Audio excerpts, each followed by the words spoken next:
The cold in Boston this winter was a living thing. It seeped through the single pane glass of my cheap apartment. It leaked through the cracked seals of the coffee shop door, and it settled deep in my bones. I was 24 years old, a deferred college student, and almost 9 months pregnant. I hid the swell of my body beneath the largest black apron my boss, Mr. Henderson, had in stock. He was a decent man, but I knew he would cut my shifts if he knew. He would say it was for my own good. But I could not afford his concern. I needed every dollar. My mother was gone, and my father was just a name in a different state.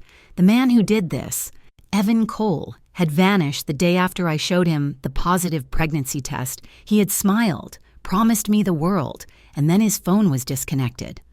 I was alone, with a stack of prenatal visit bills I had paid in cash and a pink eviction notice from my landlord taped to my door. I was working the closing shift, wiping down the espresso machine. It was past 9 at night. The streets were dark, slick with new snow. I felt the first pain then.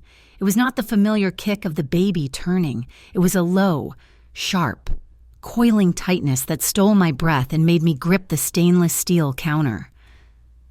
I breathed through it, telling myself it was false labor. It was too soon. Another one came, harder this time. I fumbled for my coat, my hands shaking. I mumbled goodnight to the night baker and pushed out into the street. The air was so cold it felt like needles. I needed a taxi. I needed to get to St. Luke's Hospital. I pulled out my phone, my fingers numb, and tried the ride-sharing app. No cars available. I tried a taxi dispatch. All lines busy. The panic started to rise, hot and acidic in my throat. The hospital was maybe 12 blocks away, but in this cold, with these pains, it felt like 1,000 miles. I leaned against a frozen brick wall, trying to breathe. I would have to call Evan. It was pathetic. He would not answer, but I had to try. My thumb was shaking so hard, I could barely unlock the screen. I went to my contacts, and my thumb slipped. I did not hit Evan's name. My finger pressed a different number, one I had saved months ago. A man, a VIP customer, had left his black credit card. He had called the cafe later, looking for a lost briefcase, and I had scribbled his number on the back of his receipt, which I then stupidly taped to the side of the register monitor. Just in case. I had typed the number into my phone later, with the note VIP black card, and then forgotten about it. Until now, my shaking hand had not selected Evan. It had selected this stranger. I did not even realize. I was already typing, my words a jumble of panic. I was not even at the hospital yet, but in my mind, I was already there. Evan, I am at St. Luke's. I am scared something is wrong with the baby. I hit send. A moment later, a new pain ripped through me. So intense it dropped me to my knees. My phone fell from my hand into the fresh snow. I cried out. I could not move. The phone buzzed. I fumbled for it, my glove catching on the screen. It was a text back from the unknown number. 2 words. Stay put. Stay put. Evan would never say that. He would say nothing at all. Before I could process the strangeness of it, headlights flooded the alley. It was not a taxi. It was a massive, black sport utility vehicle. It stopped silently. Another one pulled up behind it, and a third. They were sleek and dark, absorbing the light from the street lamp. A man got out of the passenger side of the first car. He was tall, and the dark wool coat he wore probably cost more than my entire year's tuition. He looked to be in his early 30s, maybe 32. He had dark hair, cut short, and a jawline that looked like it was carved from granite. He looked at me, huddled on the ground, and then his eyes fixed on my belly. "Grace Miller?" he asked. His voice was low and impossibly calm. I could only nod.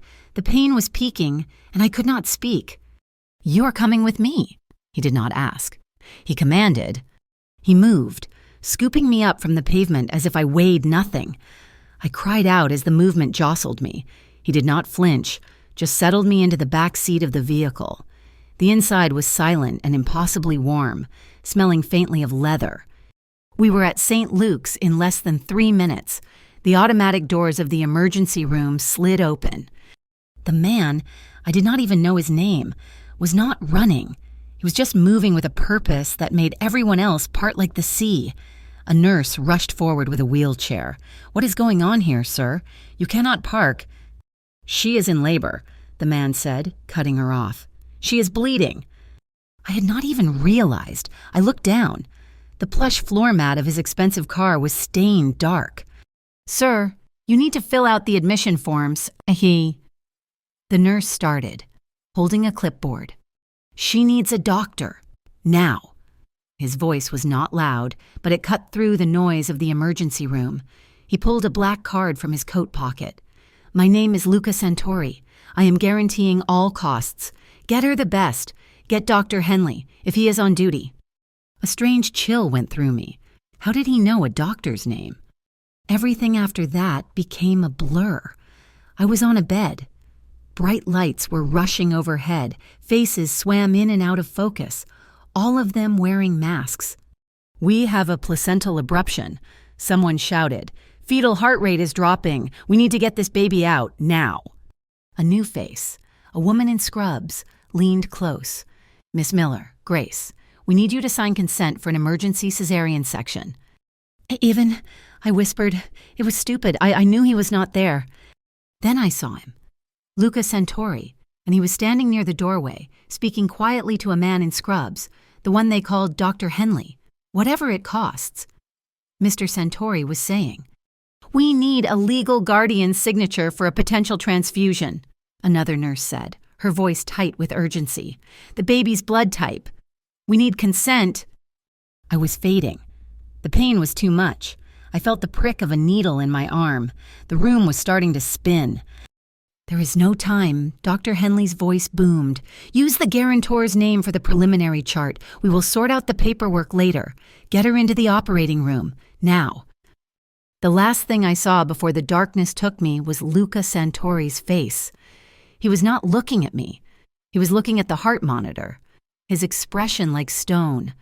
Waking up was slow, a steady, rhythmic beep, the scratch of a starchy blanket against my skin. My body felt empty, hollowed out. "The baby," I gasped. The words tore at my raw throat. A nurse with a kind, older face leaned over me. "She is okay, honey. She is beautiful. She is a fighter. She's in the neonatal intensive care unit. Just for observation. 4 pounds, 6 ounces. Tears streamed down my face, hot, relieved, stupid tears. "Can I see her, please?" "Soon, we need you to rest." Rest. I slept. When I woke again, the room was dimmer. The sun was streaming in, and a small, thick, clear plastic bassinet was being wheeled next to my bed. "She is stable," the nurse said, smiling. "We thought you would like to properly meet." She was so small, so impossibly small. A tiny, perfect face, a tuft of dark hair. Her hand was balled into a fist no bigger than a quarter. I reached out a shaking finger, my own hand clumsy with an intravenous line, and touched her. She stirred. And then I saw it. The white plastic bracelet on her tiny, fragile wrist, the kind of bracelet they put on you in the hospital, with your name. The printed letters were stark and black. Baby girl Santori. "What is this?" My voice was a hoarse croak. "What is this name?" The nurse looked confused, glancing at the bracelet and then at my chart. "It is from the admission chart, dear. From Mr. Santori. He sponsored the emergency procedure, the transfusion." "No." The panic was back, cold and sharp. "No, that is not her name. Her name is Miller. My name is Grace Miller. I am her mother." "We can fix it, dear," then the nurse said soothingly, patting my arm. "It was just for the paperwork because you were unwell. It is not legal." But the door clicked open. Luca Santori walked in. He was not wearing the heavy wool coat. He wore a simple, dark sweater and tailored trousers. He looked like he belonged in a high-rise boardroom, not a maternity ward. He stopped. He looked at me. Then his eyes moved to the bassinet. "You are awake," he said. It was not a question. "You." I clutched the cold metal rail of the bed. My whole body was shaking. "You put your name on my child." He raised an eyebrow, just slightly. "I handled it." "You texted the number on my card, a number for emergencies. You asked for help. I ensured you received it." "I did not ask you to name my daughter." My voice was rising, cracking. "The hospital required a name for the emergency file," he said, his voice completely flat. "You were unconscious. The child needed a blood transfusion that required a legal guardian's consent. My name was on the financial guarantee. The staff made an assumption." He sounded so reasonable, so calm. It was that calmness that made me furious. "This is my baby, my right. You had no right to do this." "I had the right of being the only one who answered your message," he said. His voice was cold now, just a statement of fact. "My people are looking into the man you were trying to reach, Evan Cole." "What?" My blood ran cold. "Stay away from him. You stay away from me." "He appears to be in significant financial trouble," Luca Santori continued, as if I had not spoken a word. "He is involved in a cryptocurrency fraud scheme. It seems vanishing on pregnant girlfriends is a habit of his." The room tilted. "Fraud, Evan? It was too much." Get out," I whispered, my anger deflated, leaving only a vast, terrifying emptiness. "Get out of my room." He nodded. He actually just nodded, as if I had merely asked him to pass the salt. He walked to the door and paused, his hand on the handle. "You and the child will need monitoring," he said, his back still to me. "The doctors say you cannot return to your current apartment. It is not sanitary for a premature infant." "That is none of my business."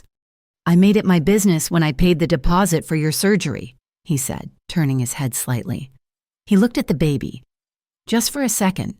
A nurse will be in to discuss your options." He left. The door clicked shut, silencing the hallway. I was left alone with the quiet beeping of the heart monitor and the tiny, sleeping child wearing the wrong name. "Baby girl Santori." A shiver ran down my spine that had nothing to do with the winter cold. I had texted a stranger, and the Mafia had answered. Dr. Henley came in not long after Luca Santori left. He was an older man, with a kind face that did not match the severe tone of his voice. He looked at my chart, then at me. "Miss Miller," he said, "you have been through a significant trauma. Your surgery was complicated. We are recommending a minimum of 72 hours of post-operative observation, for you and for the baby." 72 hours I cannot afford. "Affordability is not the immediate concern," he said, cutting me off gently. "Mr. Santori's insurance guarantee has covered the procedure and the neonatal stay. My concern is your discharge plan. Your daughter is premature. Her immune system is non-existent. The medical file indicates your address is a single-room occupancy building with shared ventilation and a history of code violations." My face burned with shame. How did he know that "You cannot take a premature infant to an environment with potential mold. Miss Miller, it is not medically advisable. Frankly, I cannot discharge her to that address." It was a checkmate. I had nowhere else to go. The shelter waitlists were months long. "So what am I supposed to do?" I whispered, the fight draining out of me. "Live here." "Mr. Santori has made arrangements for a sterile recovery environment, a medical apartment. A night nurse will be provided to monitor you both." "Mr. Santori," I repeated. The name tasted like ash. "He's not my family. He's not her father." "He is the reason you are both alive," Dr. Henley said, his voice firm. "I am telling you as your physician. You have no other safe choice. Accept the help." He left me to think about it, but there was nothing to think about. I was trapped. That afternoon, I called my landlord from the hospital bed, intending to beg him for just a few more days. He picked up on the second ring. "Oh, Grace," he said, his voice falsely cheerful. "Good, you got my message. Listen, a gentleman came by this morning, paid your back rent plus a cancellation fee. Very generous. He had your things moved out. Said you were upgrading." My blood ran cold. Moved where?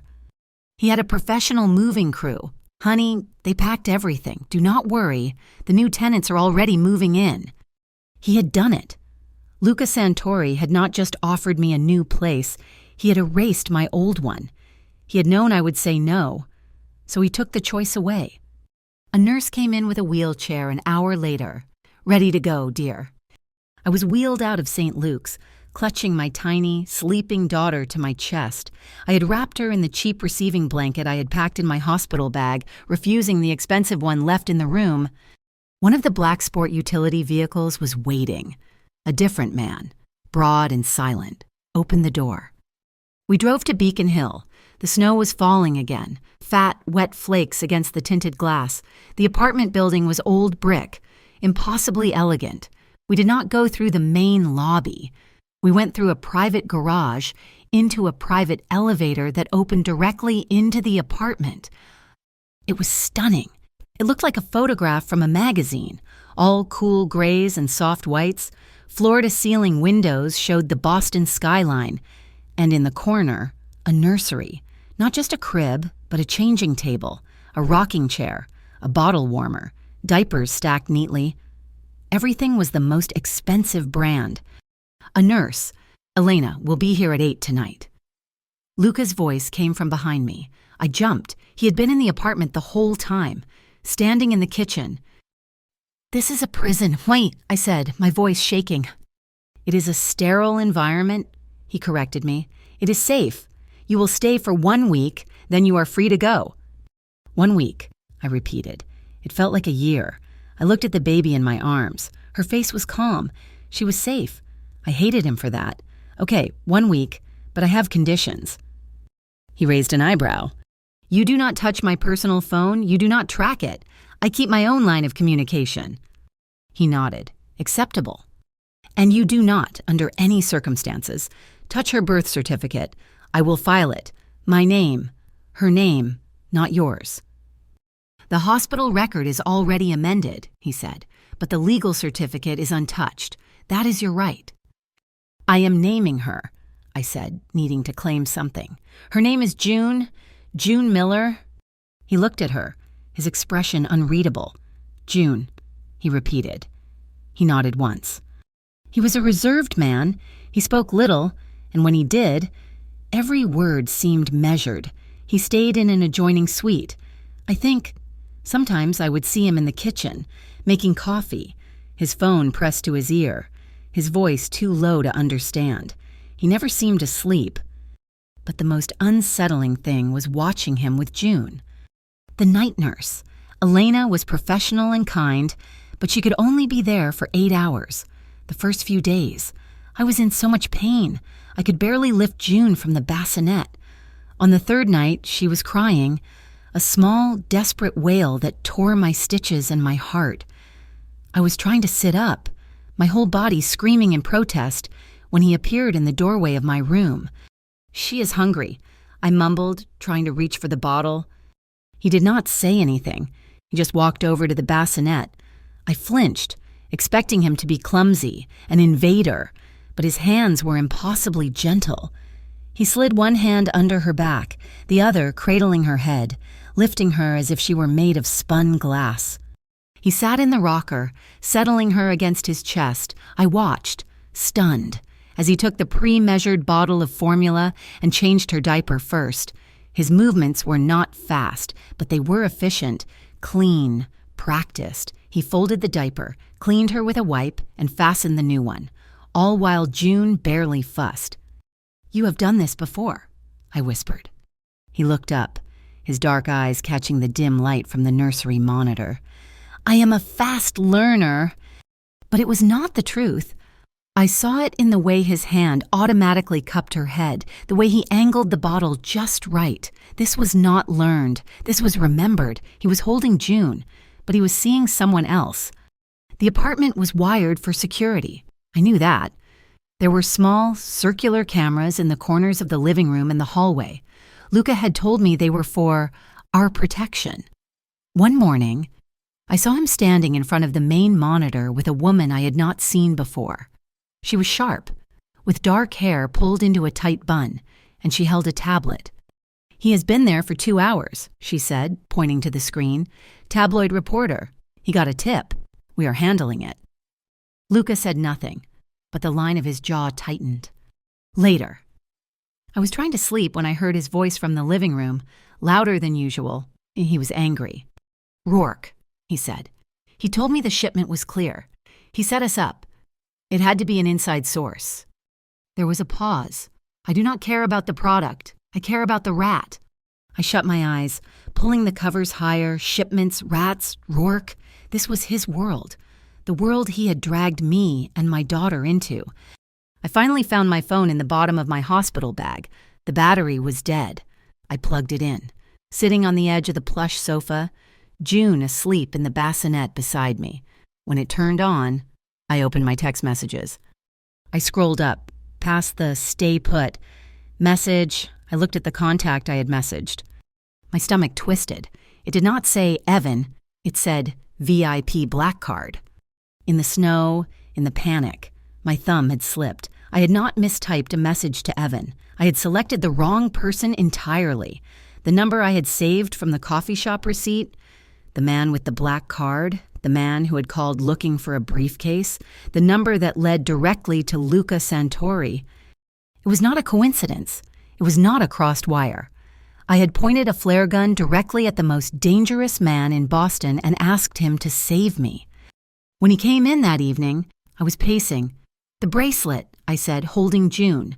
The plastic band was still on her tiny wrist. "I want it off. I want your name off my daughter. Now."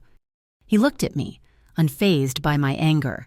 "It is a hospital record, Grace. It is not a branding. To amend it, we have to file paperwork with the city registrar. My insurance paid for the procedure. My legal team can have the amendment processed by morning, citing a clerical error." "You mean citing your error?" "It is the fastest way," he said. "It requires your signature at the registrar's office. I will take you when you are cleared for travel."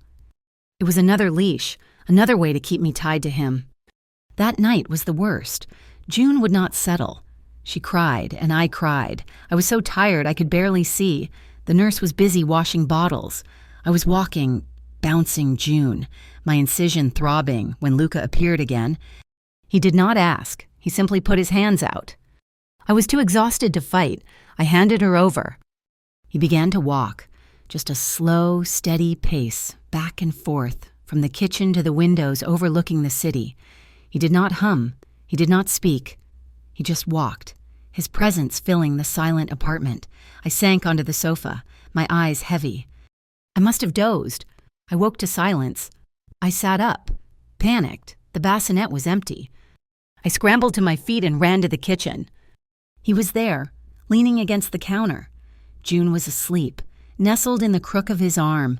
With his free hand, he was swirling a bottle under the hot water tap and testing the temperature on his wrist. He was just a man, warming a bottle.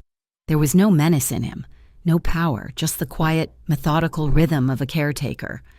He saw me and put a finger to his lips. He nodded toward my bedroom. I went back to bed, confused.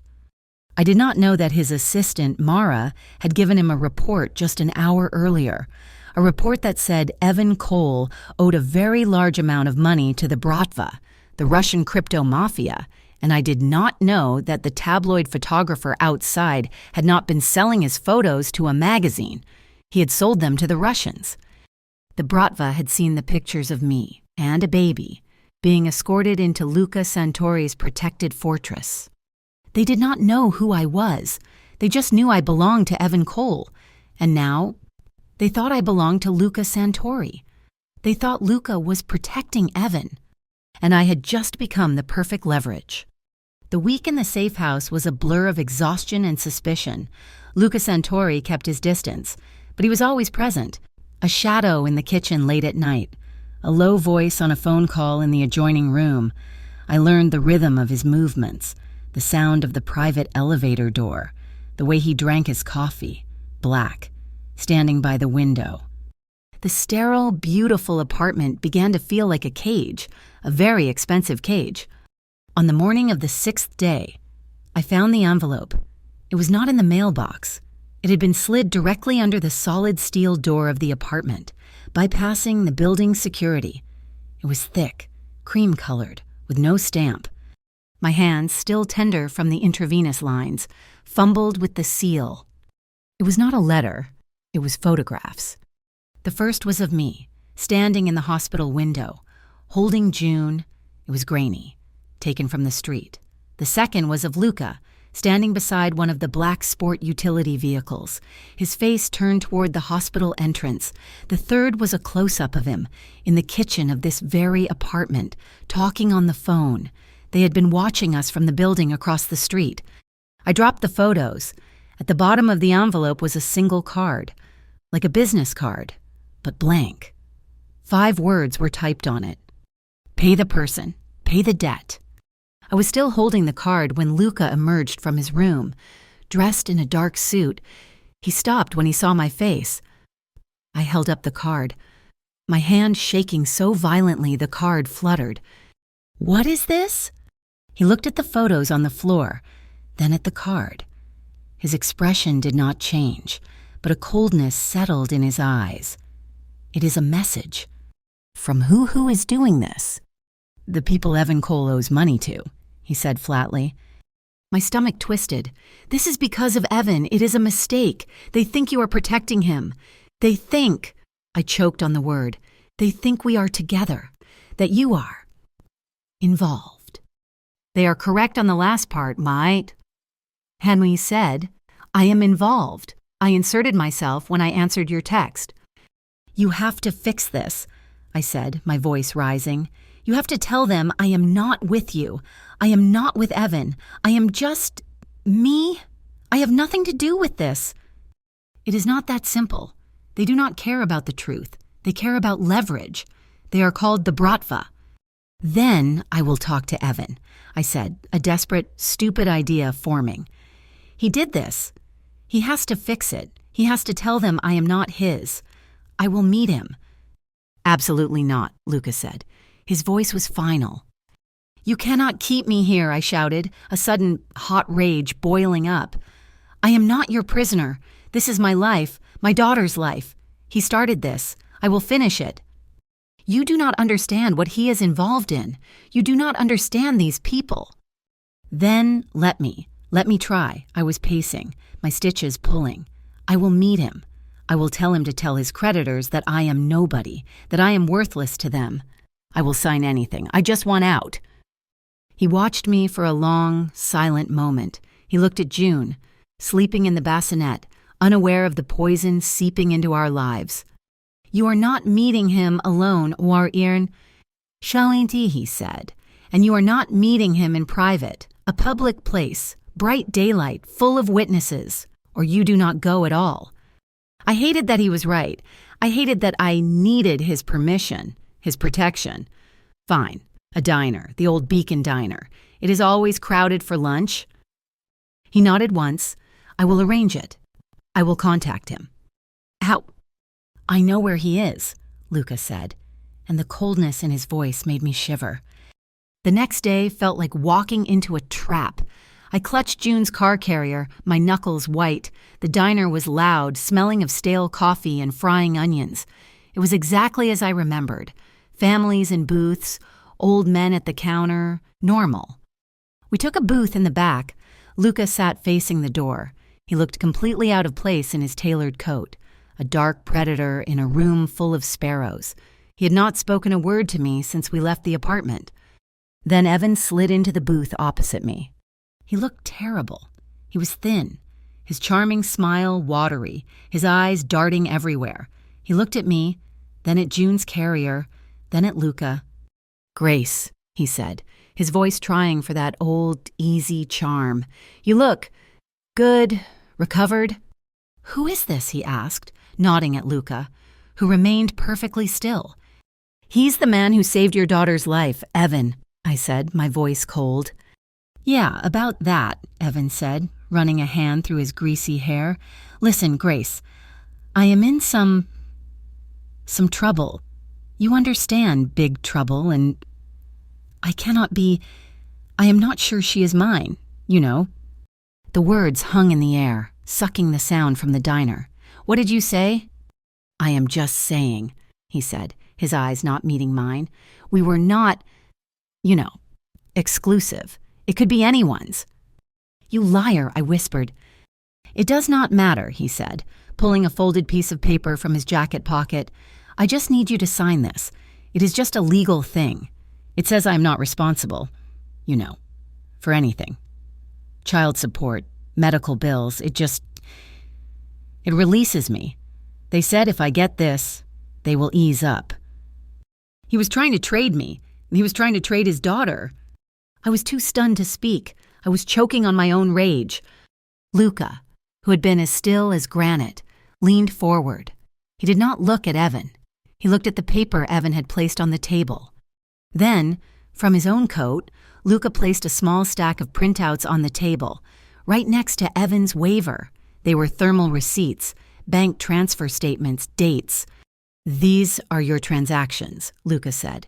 His voice was quiet, conversational, but it cut through the diner's noise. "To the Bratva crypto wallet, 6 figures. They do not appreciate being ignored. Evan, and they really do not appreciate you losing their investment." Evan's face went white. He looked like he was going to be sick. Who are you? How did you get those?"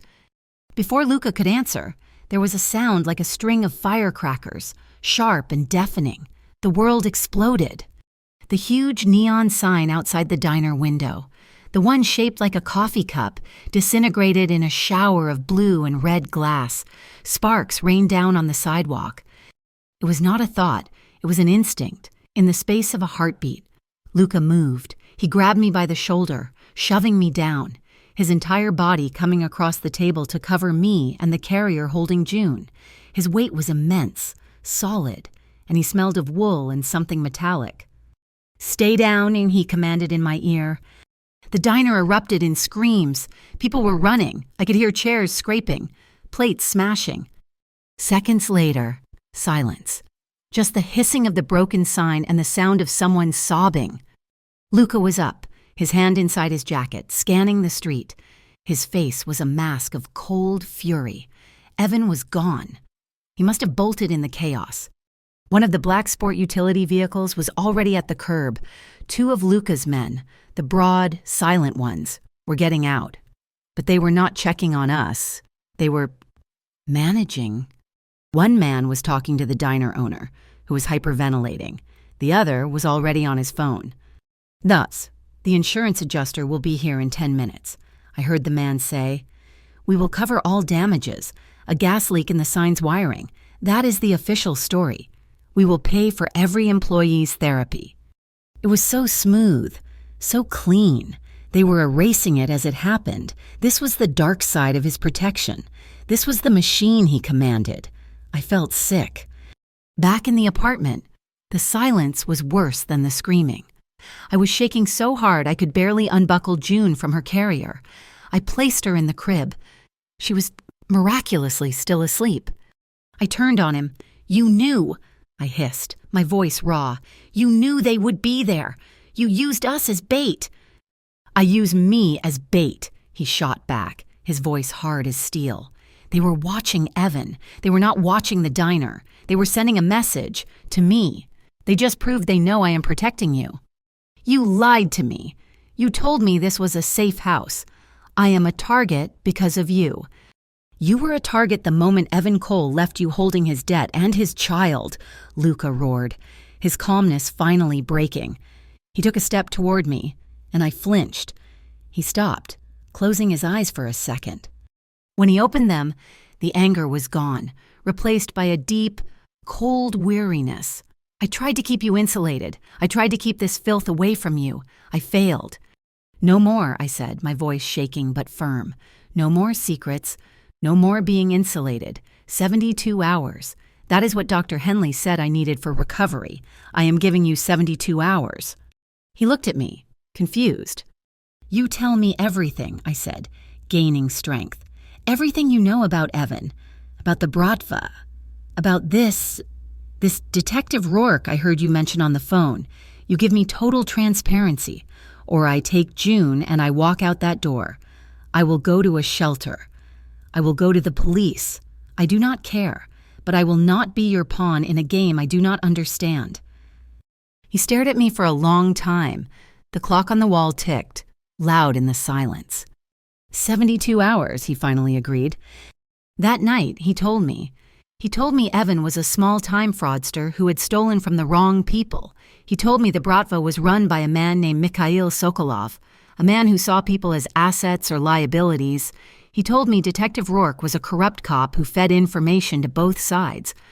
And I asked him, the question that had been burning in me since I woke up.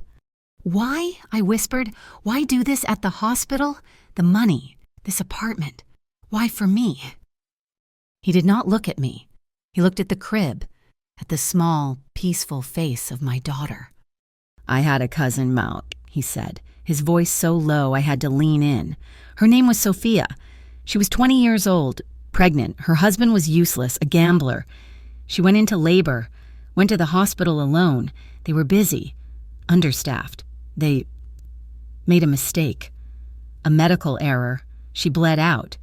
He paused, his jaw working. She died, the baby died with her. I was supposed to be her emergency contact, her guarantor. I was in Chicago on business. My phone was off for a meeting. He finally looked at me, and his eyes were hollow. "When I got your text, I'm scared something is wrong with the baby." It was history, happening again, the same hospital, the same panic. "I could not stop what happened to Sophia," he said. "I could stop it from happening to you." I finally understood. It was not about me.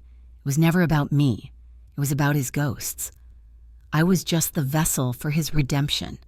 I was still a pawn, just in a different game. "I'm not her," I said. "I know," he said. That night, I did not sleep. While he was in his room, I used the high-speed internet. I looked up infant cardiopulmonary resuscitation. I watched instructional videos until my eyes burned. I practiced the breathing compressions on a rolled-up towel. I read articles on how to check an infant's breathing in the dark. I packed a bag, the go bag the survivalist websites called it, diapers, wipes, 4 cans of ready-to-feed formula, my birth certificate, and the $2,000 in cash I had managed to save from the coffee shop, hidden in a sock in my old apartment. The cash Luca's men had unknowingly packed for me. The next morning, I walked out of the bedroom, dressed in my old jeans. I had put June in her carrier. Luca stood up from the kitchen counter. "Where are you going?" "There is a bookstore 3 blocks from here," I said, my voice steady. "They have a coffee shop. They are hiring for a part-time barista. I am applying for the job." He tensed. "It is not safe. You can have your men watch the door. You can follow me in your bulletproof car. But I am going," I said, walking to the door. "I am not your captive. I am not your responsibility. And I will not be your ghost." I opened the door and walked out. The 72-hour truce was fragile. Luca held up his end, giving me clipped, factual updates. Evan was in hiding. The Bratva were quiet. Detective Rourke was, according to Luca, being watched. I got the job at the bookstore. It was only 3 shifts a week, but it was mine. I would put June in a sling, stacking paperbacks and steaming milk, while one of Luca's silent guards pretended to read a thriller in the corner armchair. It was a bizarre, halfway normal life. The truce shattered on a Tuesday. It came from 2 directions at once. I was checking my email on my laptop, a new one Luca had provided after insisting my old one was a security risk. A new message sat in my inbox from an anonymous address. The subject line was just June. My heart stopped. I clicked it. "You think he saved you?" the text read. "He's using you. He's not the father. Here is the proof. Get your baby away from him before he claims her." Attached was a file, a lab report. It looked official, scanned from a hospital. It was a paternity test. It listed Evan Cole as a 99.9% match. It was fake. I knew, in my gut, it had to be fake. How could they have gotten June's DNA or Evan's? But seeing it in black and white, Evan's name, 99.9%, it sent a spike of pure, cold poison into my veins. It was a lie, but it was a well-crafted one. It was designed to make me panic. It was designed to make me run. Just as I was reading it, Luca's phone rang in the kitchen. I heard his low, clipped tones. "Rourke," he said. What do you have? A pause. A counterfeit shipment at the Seaport Warehouse, Pier 4. My head snapped up. Rourke, the dirty cop. He was feeding Luca a tip.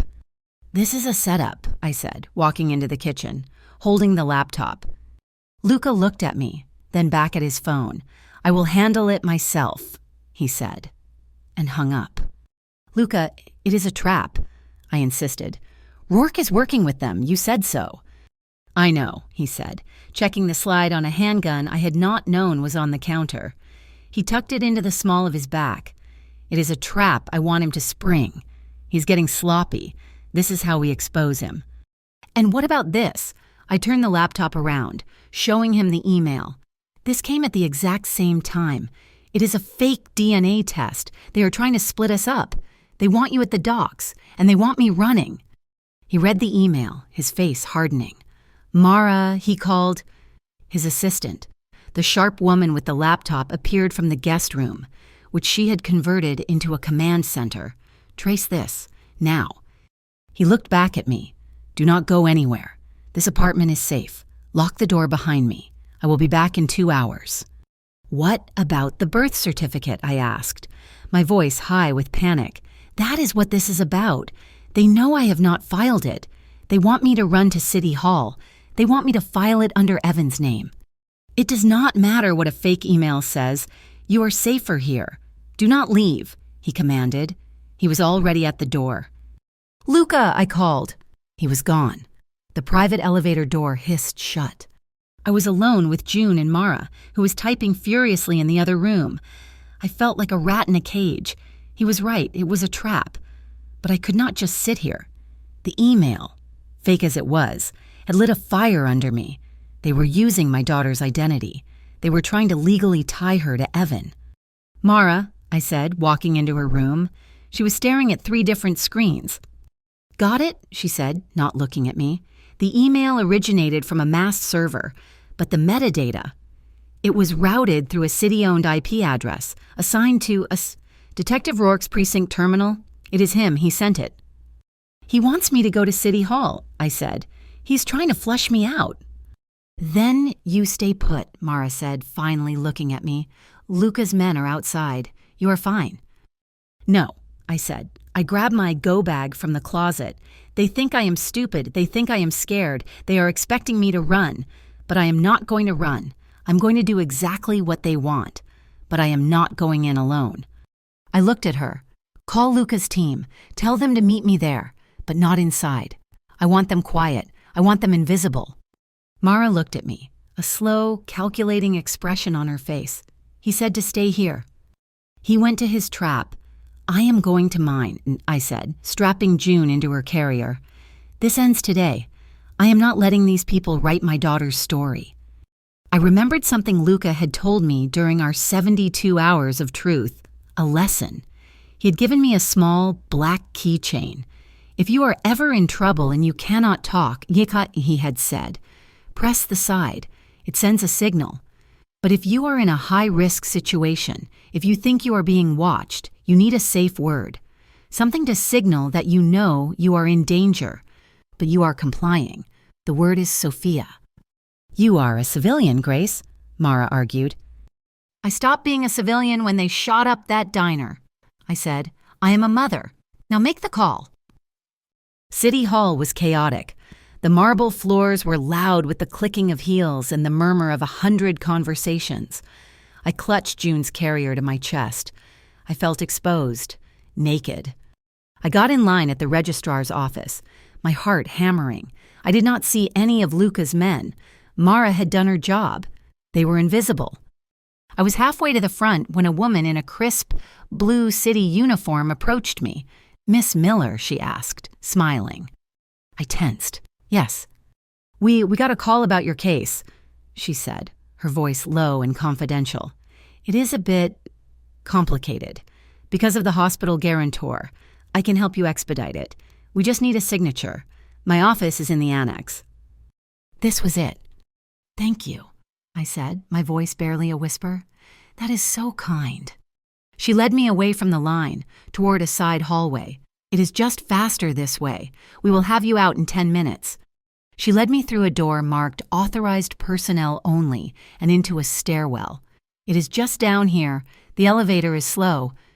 We went down one flight and she pushed open a heavy metal door. We were in the parking garage. It was dark, cold, and smelled of exhaust and damp concrete. "Where is the office?" I asked, my voice echoing. "Just over here," she said, her smile not reaching her eyes. She was leading me toward a dark sedan parked between two concrete pillars. A man stepped out from behind the pillar. He was not wearing a uniform. He was big, with a shaven head. "The lady," he said, his voice a gravelly Russian accent. "I was told to come here to sign the papers," I said, forcing my voice to stay calm. "For my baby." "Yes," the woman said, her smile gone. "Just a few more. For Sophia, she is the one handling the file." I said the safe word. I had signaled it. I had confirmed the threat. The man grabbed my arm. "No more talking. Get in the car." I did what I had been taught. I did not fight him. I went limp, as if in despair, dropping my go bag. "Oh no," I cried. "My bottle." I dropped her bottle.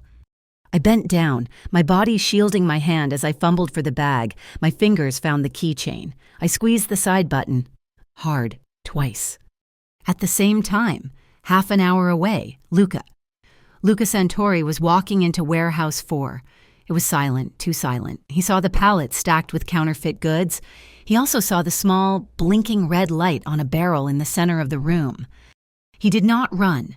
He turned, pulling his guard. Tony back toward the entrance just as the first explosion ripped the metal doors off their hinges. He and Tony were thrown clear, shielded by a concrete barrier. Luca was on his feet in a second. Tony was not. His leg was bleeding badly. Luca was dragging him to cover when his phone buzzed. A high-priority alert. The signal from my keychain. My location, City Hall. Parking garage C. He left Tony with another guard, applying pressure to the wound. "Get him out. Now." "Boss, where are you going?" "She is in the trap," he snarled, already in his car. Back in the garage, the man was trying to pull me toward the car. "Get up, stupid woman." I heard the squeal of tires before I saw the headlights. Not one car, but two. Two black sport utility vehicles, the same ones from the hospital, peeling around the corner. They skidded to a stop, pinning the dark sedan against the wall. Luca's men were out before the cars stopped moving. The woman screamed. The man with the shaven head pulled a gun. The sound was deafening in the concrete space.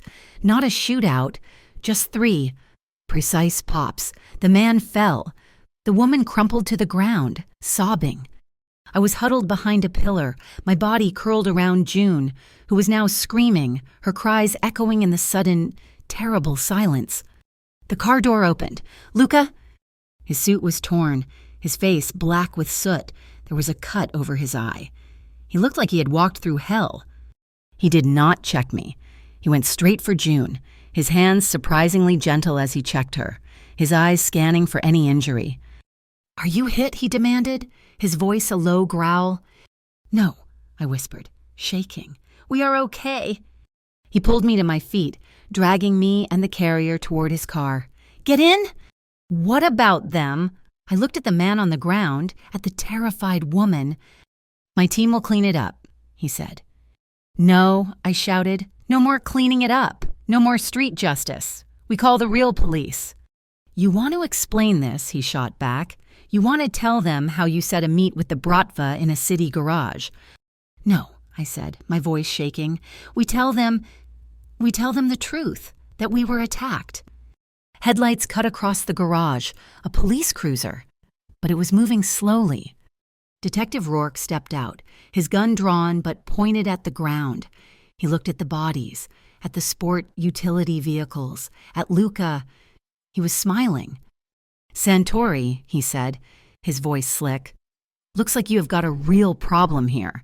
A dead body, an attempted kidnapping. This is messy." He looked at me, his eyes cold and assessing. "But I can make it go away. Just give her to me. Hand over the woman and the kid. I will tell them it was a rival dispute. You walk away clean. She just disappears." He thought his plan had worked. He thought Luca was trapped. Luca did not look at him. He reached into his pocket and pulled out his phone. He pressed a button. A voice filled the garage. Rourke's voice. "Just give her to me. Hand over the woman." Luca had been recording. Rourke's face went white. Man, he raised his gun. "You son of a huss." "I do not think so. Detective, Luca said. He held up his phone again.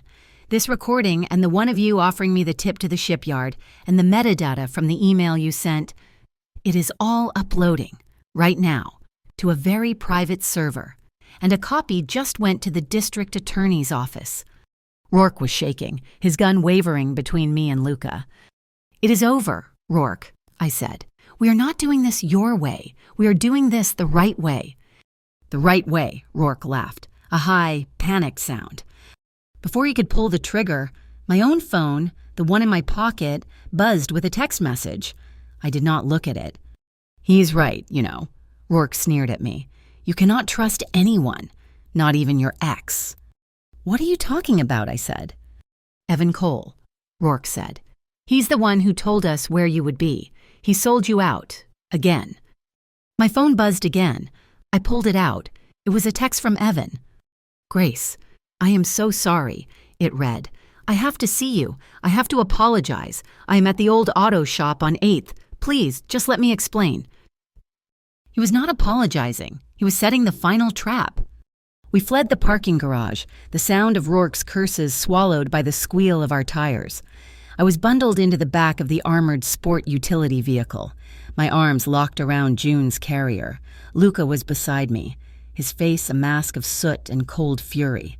Mara was in the passenger seat, her laptop already open. "He is running," Luca said, his voice a low growl. "He will go to the final rendezvous. He has nothing left to lose." "Evan," I whispered, looking at the text on my phone. "The auto shop." "It is the last trap." Luca said, "Mikhail will be there, Rourke will be there, and Evan will be the offering." "We are not going," he said, turning to me. "I am taking you and June to a hard site. This is over." "No," I said. I looked up, and my voice did not shake. "It is not over. Not until Mikhail is stopped. You went to your trap. I went to mine. Now we go to the last one. Together." He stared at me, his eyes searching my face. He saw the end of the fear. He saw the beginning of something hard. "Grace, this is not a game. They shot at my daughter, Luca. They tried to steal her. They sent a bullet for me. This is not a game. It is my life. I am ending it. I am going in." He saw I was immovable. He turned to Mara. "Wire her. Give her the panic button, and give her the dummy drive, the one from the pier." Mara looked at me, a flicker of something, respect, in her eyes. She passed a small, flat hard drive back to me. "This is what they want, the transaction logs. It is what Evan was supposedly holding over them." "He will call the federal team," I said to Luca. "I already have." Luca said, "I sent an anonymous tip an hour ago. As soon as Rourke's name was confirmed, I gave them a credible threat of a major arms for drugs exchange at that exact auto shop. They will be moving, but they will be slow. They will be cautious." "That is not good enough." I said. I looked at Mara. "The file, the one you have on Rourke, the payments from Mikhail." "I have it," Mara said. "When I am inside, when I give the signal, you do not just send it to the district attorney. You send it to every single terminal in the Boston Police Department. You send it to the press. You burn him to the ground, publicly." Mara grinned, a thin, sharp, terrifying grin. "Now that is leverage." The auto shop on 8th Street smelled of rust and old oil. It was a cavernous, dark space. Luca's car was parked 3 blocks away. I could feel him, watching from the shadows, but I knew he would not move until I gave the signal. Mara was in a van, her fingers poised over her keyboard. I walked in alone, holding June's carrier. "Evan," I called out. My voice was small, and it echoed in the dead space. He stepped out from behind a rusted car chassis. He looked terrified. "Grace, you came." And then, the others. Mikhail Sokolov, his face cold and impassive, his 2 guards, and, looking defeated and furious. Detective Rourke. The three lines had converged.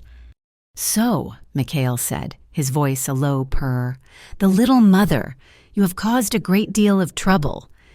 "I am here to end it," I said, trying to keep my voice steady.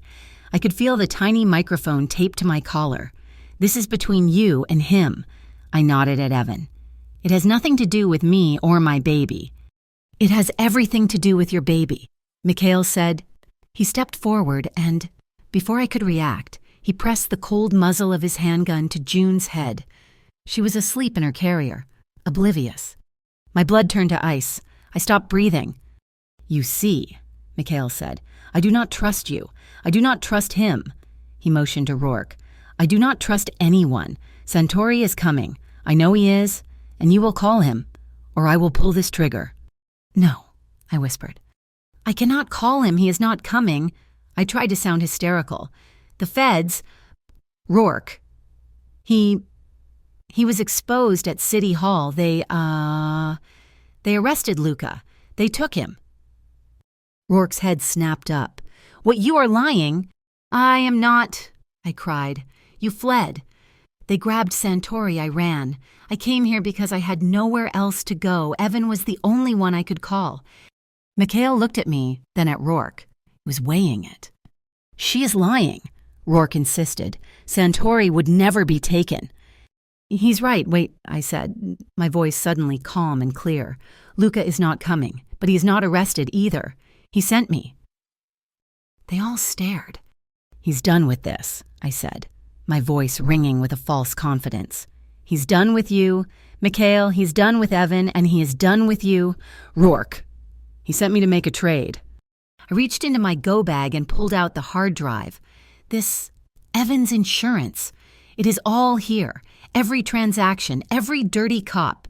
I looked right at Rourke. "Every payment you ever took." Mikhail's eyes widened.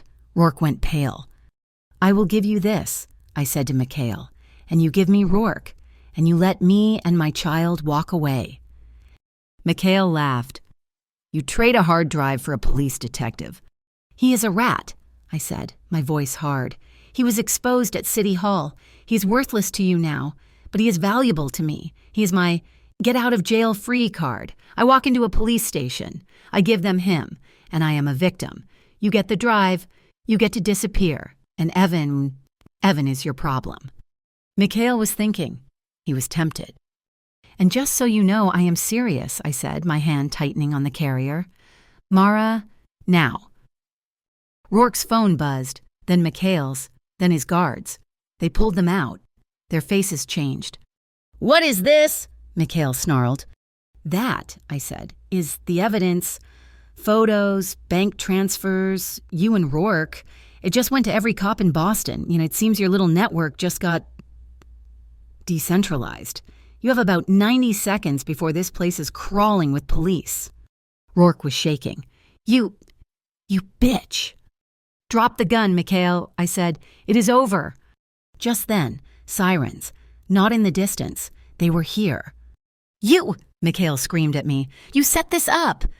"No," a new voice said. "I did." Federal agents poured in from every door. They were shouting, their weapons raised. "Federal agents, drop your weapons."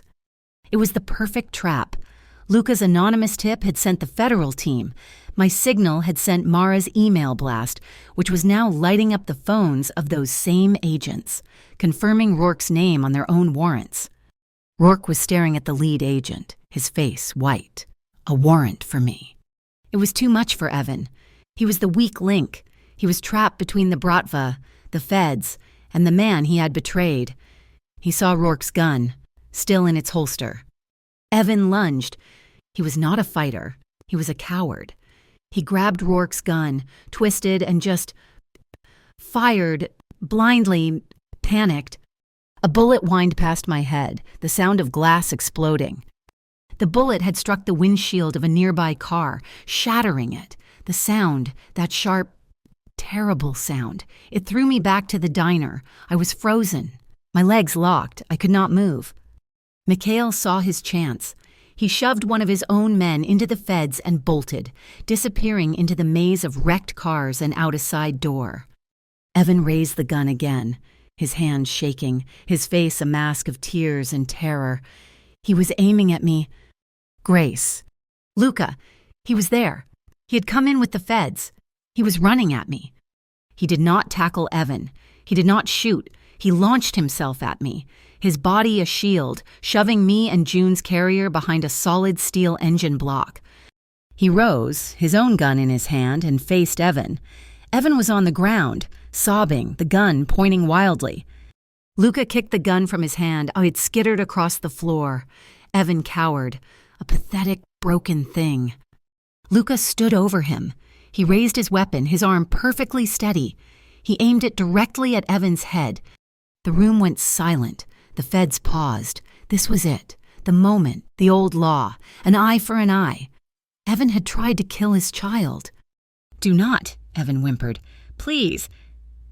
Please, I saw Luca's finger tighten on the trigger. He was going to do it. He was going to erase this man. "Whoa, Luca!" I screamed. My voice cracked. "No, do not look at him. He is beaten. It is over. Let them take him. Let the law take him. Do not be him. Be better." He stood there for an eternity. His arm was shaking. Not from the weight of the gun, from the weight of the choice. His world or mine. He looked at me, his eyes black with a rage I had never seen. He looked at Evan, weeping on the floor. He looked at June, who was crying in her carrier.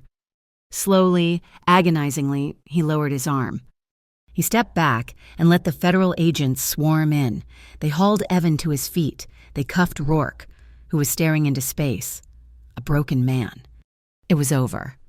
I sagged against the engine block, my knees giving out. I pulled June from her carrier, burying my face in her blanket, breathing in her scent. She was alive. She was safe. I looked up. Luca was standing there, his gun lowered, and he was covered in soot from the pier explosion, his shirt torn. He held out his hand to help me up. I saw it. It was shaking. His hand, the hand that had just held Evan's life at its mercy, was trembling so hard he could barely keep it steady. It was not rage. It was not adrenaline. It was fear.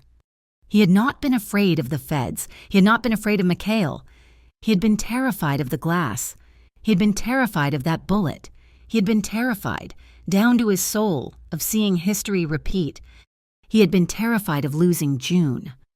The text from Evan, that apology, burned on my screen. It was not an apology. It was a summons. It was the final piece of the trap, and Rourke had just handed it to me. Rourke was still sneering, his gun wavering. He was a desperate man, and he was out of options. Luca did not look at my phone. He looked at Rourke.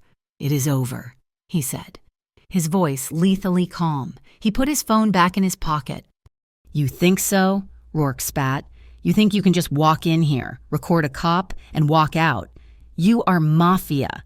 Your evidence is dirt. I will say you doctored it. I will say you are trying to frame me." "He will not have to," a new voice said. We all turned.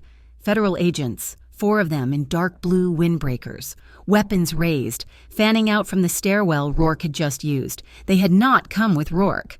They had come for him. Detective Rourke, the lead agent, a tall man with a grim face, said, "You are under arrest. We have a warrant for your person and your office. It seems your entire precinct just received a very interesting email detailing your financial arrangements with Mr. Sokolov." Rourke's face crumpled. He looked at me, then at Luca, his eyes wide with disbelief. He had been played. Mara. Mara had leaked the files to the entire police department at the same time. Rourke was cuffed, his gun clattering to the concrete. He was red as rights, his face a mask of furious, impotent rage. "And you," the lead agent said, looking at Luca. "Mr. Santori, you will need to come with us. We have a lot of questions about that shipyard explosion." "And about him," I said, my voice shaking. I pointed to the Bratva man Luca's team had shot. "It was self-defense. They tried to take my baby." The agent looked at the body, then at me, then at June, who was whimpering in her carrier. "We will get your statement, ma'am." "What about Evan?" I said to Luca, my voice low, urgent. I showed him the text. "He's still out there. He said this. He's waiting for me at that auto shop. Mikhail, Luca said, his eyes scanning the garage. The other Bratva operative, the woman, was being cuffed. But the main target was not there. Mikhail Sokolov, Luca said to the agent. The man Rourke works for. He's the one who set the bomb at the pier. He is the one who sent these people. Evan Cole is luring Grace to a third location. That is where you will find Sokolov. The agent looked skeptical. And how do you know this? Because I'm going. I said. They all looked at me. Luca, the agent. No, Luca said. It was final. Yes, I countered, my voice hard. You cannot. You are being detained, but I can. I am the bait. He texted me. I am just a terrified single mother. He is not expecting me to be with anyone. He's not expecting me to be smart. Grace, it is too dangerous, Luca said. It is more dangerous to let them scatter, I said. Mara, is she listening? I looked at the tiny, blinking light on Luca's lapel. I knew he was wired. Mara, I said, speaking to his suit, I'm going to that auto shop. I am wearing a wire. You and these agents will be right behind me. We end this, all of it. The federal agent looked at Luca. Luca looked at me. He saw the resolve in my eyes. He saw I was not the same woman who had crumpled in the snow. He nodded, slowly. She will need a real wire and a panic button, and she will need this. He held out the fake hard drive, the one he had intended to use as a plant at the shipyard. This is a dummy drive, he said to me. It contains encrypted transaction logs. It is what they want. Tell them Evan gave it to you, that it is your insurance policy. You will trade it for your freedom. And if they do not believe me, I will be listening. Mara's voice suddenly came, tinny and small, from Luca's phone, which the agent was now holding. I will be with the agents.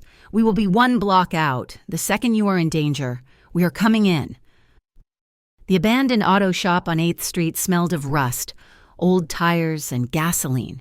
It was a huge, cavernous space, lit only by a few bare bulbs hanging from the rafters. Cars in various states of decay sat like skeletons in the gloom. I walked in, June's carrier heavy in my hand. The hard drive was in my go bag, nestled next to the diapers. A tiny microphone was taped beneath the collar of my shirt. Evan, I called out. My voice sounded small, and it bounced off the concrete walls. He stepped out from behind a wrecked truck. He looked even worse than he had at the diner. His eyes were bloodshot. Grace, he said, and he tried to smile. You came. I came. I said, what is this? Evan, another setup. Where are they? No, he said, walking toward me. I just wanted to see you, to see her. He peered into the carrier. June was sleeping. You sold us out, Evan, I said, my voice flat. You sent them to the diner. You sent them to City Hall. I had to, he hissed, his fake charm dropping. They were going to kill me. Do you understand? Kill me. All I had to do was give them you. They just want Santori. It is not about you, Grace. It never was. It is always about us, Evan. You just do not care. He's right, you know. A new voice. A heavy accent. Mikhail Sokolov stepped out of the shadows. He was shorter than I expected, but he carried an aura of absolute menace. He was flanked by 2 large men. It is not about you. It is about what you represent, an asset of my enemy. I am not his asset, Nan. Sadri. I said, my hand tightening on the carrier handle. I am my own, and I am done. No, Mikhail said, smiling. You are not done. You are leverage. And now, you are bait. Evan, you did well. Evan looked relieved. So, we are good. My debt is clear. Mikhail laughed. Your debt is clear. You are a loose end. One of his men raised the gun and shot Evan in the chest. I screamed. Evan fell, his eyes wide with shock, his hand clutching his chest. He was dead before he hit the oily floor. Now, Mikhail said, as if nothing had happened. We wait. Santori will come. He's predictable. "He is not coming," I said, my voice shaking. "He was arrested at City Hall. The feds have him." Mikhail's smile vanished. "What?" "Rourke, the dirty cop. He was arrested. They took Luca for questioning. I ran." "You are lying," he said, stepping closer. "Why would I lie?" I said, letting the tears I did not have to fake stream down my face. "I am terrified. I just want to go. I have nothing. Look, he is dead. I have no one." "Why am I here?" "Because if you ran," he said, his eyes narrowing, "you would have taken something, insurance. What did Evan give you?" "Nothing," I said. He signaled to one of his men. The man walked toward me. "Give me the baby," Mikhail said. "No," I shrieked, backing away. "Please, she is all I have. The baby, or I will have him take her." "No, wait," I fumbled with my go bag. "I have this, he gave me this. He said it was his insurance." I pulled out the hard drive. "He said it has all the transactions, all the Bratva accounts. He said it was his leverage against you." Mikhail's eyes lit up. He had taken the bait. "Give it to me." "You let me go," I said, holding it out. "You let me and my baby walk out that door. You can have it. I do not even know what it is.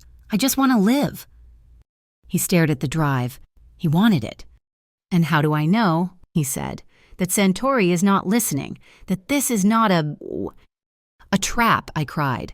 "Look at me. I am alone. He is gone. The feds have him. The only person who betrayed you is dead on your floor." I held out the hard drive. He reached for it. Just as his fingers touched it, I spoke, my voice clear and loud. "Mara, he has the drive." "What did you say?" Mikhail snarled. I said, "I want proof you and Rourke are done. I want the pictures, the ones of you paying him." It was the second trigger, a confirmation. Mikhail's eyes widened. He knew. She is wired kill her. He grabbed the drive and raised his gun. The world exploded again, not in gunfire, in light. Every bay door of the auto shop slammed open at once. Floodlights turned the massive space as bright as day. "Federal agents, drop your weapons." The voice was amplified, echoing everywhere. Mikhail fired. He was not aiming at the agents. He was aiming at me. I dove to the side, covering June's carrier with my body. The bullet sparked off the concrete where I had been standing. Glass shattered. A bullet from somewhere, maybe one of Mikhail's men, hit the windshield of a nearby car. The sound of that glass. It sent me back to the diner. I was frozen, paralyzed. "Grace, move." It was Luca. He was not in custody. He was here. He was running toward me, his gun out. He must have been with the agents all along. Another shot. Evan. Then he was not dead, and he was on the ground, his chest bloody, but he had his own gun. He was aiming, his hand shaking, firing blindly. The bullet whined past my head. It struck the metal shelf above me. A heavy toolbox toppled over, right toward the bassinet. I screamed, pushing the carrier, but I was not fast enough. Luca lunged, his body crashing into me, pushing us both clear as the toolbox smashed onto the concrete. He rolled, coming up on one knee, his gun leveled, not at Mikhail. At Evan. Evan was on his elbows, trying to aim again, his face a mask of agony and hate. "Do not," Luca said. His voice was not human. It was a growl. This was it, the moment, the mafia justice. He could kill him. He could end the man who had tried to kill me, kill June, kill us all. I saw the tension in his hand, the tightening of his finger on the trigger. He was going to execute him. "No!" I screamed. I grabbed his arm. "Luca, do not like this. Let them take him. Let the law take him." He looked at me. His eyes were black with a rage I had never seen. He was caught between his world and mine. "Drop it, Santori," the federal agent yelled. Luca looked at Evan, bleeding out on the floor. He looked at me, crying, clutching my child. Slowly, agonizingly, he lowered his arm. He did not drop the gun, but he stepped back. He let the federal agents swarm in. "He is alive!" an agent yelled, kneeling by Evan. "Get a medic!" Rourke was in handcuffs. Evan was on a gurney. Mikhail, he was gone. in the chaos. He had slipped out a side door. It was over, almost. I was shaking, my knees giving out. I sat on the filthy floor, pulling June from her carrier. She was screaming, terrified, but she was alive. She was unharmed. I looked up at Luca. He was standing over me, his gun finally lowered. He was covered in soot from the explosion, blood from the cut over his eye, and oil from the floor. He held out his hand to help me up. I saw it. It was shaking.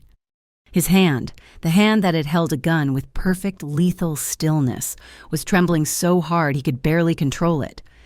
It was not anger. It was not adrenaline. It was fear.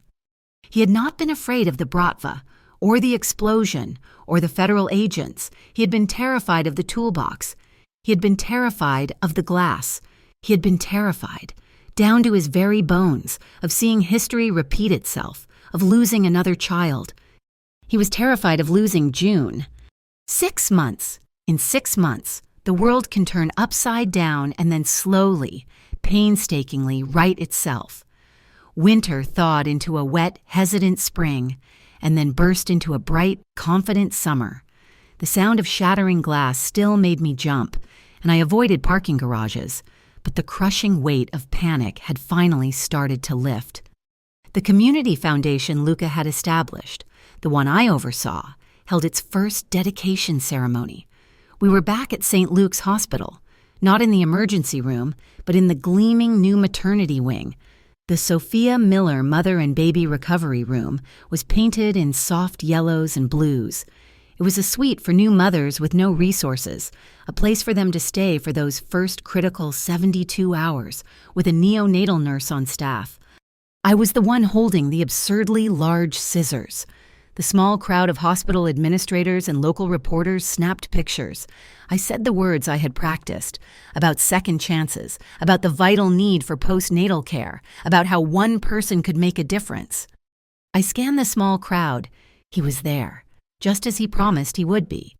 Luca Santori stood at the very back of the room, near the exit, his hands clasped behind his back. He was not wearing a suit, just dark trousers and a crisp white shirt. He looked like any other person, except for the stillness, that aura of quiet, coiled power he always carried. When the applause started, his eyes met mine. He did not smile, but he nodded. Once. When the cameras turned, he was gone. Our life found its own strange, careful rhythm. The lines we had drawn in the aftermath of the auto shop shootout began to soften. He was no longer my jailer, and I was no longer his responsibility. We were something else. He started taking us to the public park on Saturdays. The first time, I counted 4 of his men, trying to look casual on park benches, pretending to read newspapers. By the 3rd or 4th visit, they were still there, but they were further away, at the edges of the lawn, giving us space. June was 9 months old, and she was trying to walk. She would stand on wobbly legs, clutching my fingers, her face a mask of intense concentration. "Let her go," Luca said. He was kneeling on the grass beside us. "She has to find her own balance." "She will fall," I said. "And I will catch her," he replied, his voice soft. I let go. June took one wobbly, triumphant step, then another. Her arms held out wide. She pitched forward. Luca's hands were there, scooping her up before her knee hit the ground. He lifted her high, and June shrieked with laughter, her tiny hands grabbing his dark hair. He was smiling, a real, unguarded smile that lit up his entire face. It was the first time I'd ever seen it. My hand went to my phone. I took a picture, just the 2 of them, frozen in the sunlight, him looking up at her laughing down at him. It was the first picture I'd ever taken of him. The threat of Mikhail Sokolov had not vanished, but it had receded. He had escaped, and the federal agents were furious. But without Rourke, and with his network exposed, his organization was crippled. We heard whispers, through Mara, that he was trying to regroup, to pull his tattered army back together. It was that news that made Luca change his own world. "The council is not pleased," he told me one night. We were in the Beacon Hill apartment, but it no longer felt like a cage. It was just a place. I broke tradition. I handed Evan Cole over. I gave Rourke to the federal government. That is not our way. It is my way, I said, not looking up from where I was washing June's bottles. It is becoming mine, he said. I'm selling the gray assets, the import routes that are not strictly legal, the logistics contracts that look too much like the old days. I am making it all clean. A war is coming, is it not? I asked quietly. Mikhail will not stop, and your family. They will not like this. It will be a different kind of war, he said. Fought in boardrooms, not warehouses, and I will win it, but it is not safe. Not here, not in the city.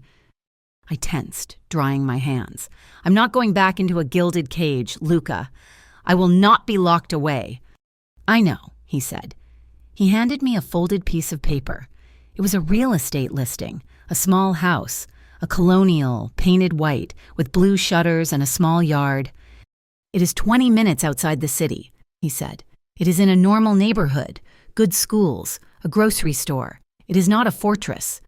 I looked at the address, and it is in your name.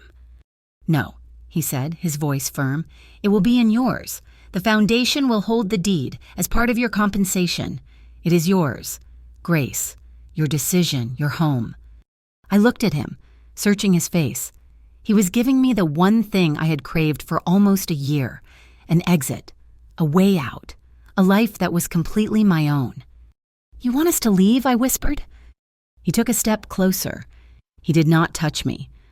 I want you to be safe, and I want to be present. I want to be here, not as a guarantor, not as a protector. I want to be here, the right way, for the long term, if you let me.